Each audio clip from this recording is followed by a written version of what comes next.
నూనెలో ఏంటి కరివేపాకు వేసి చూపిస్తున్నారు అని అనుకుంటున్నారా? అలా అనుకుంటే పొరపాటే. వీడియోలోకి వెళ్దాం. హాయ్ ఆల్, ఎలా ఉన్నారు? మేమైతే చాలా చాలా బాగున్నాం. మీరు కూడా బాగుండాలని చెప్పేసి నేను కోరుకుంటున్నాను. ఇక్కడ వచ్చేసి నేను వెన్న ప్రిపరేషన్ చేస్తున్నాను.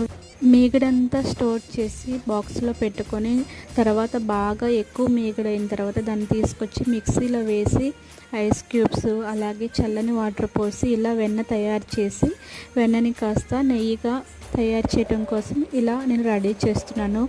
మీలో ఎంతమందికి గుర్తుంటుంది చిన్నప్పుడు మెమరీస్? అదేనండి, మన అమ్మమ్మలు అలాగే నాయనమ్మలు ఎంతోమంది చల్ల తయారు చేసేవాళ్ళు. ఆ చల్ల నుంచి వెన్న తీసి ఆ వెన్న తీసేటప్పుడు నాకు కొంచెం పెట్టు అని చెప్పేసి ఎంతోమంది అడుగుంటారు కదా.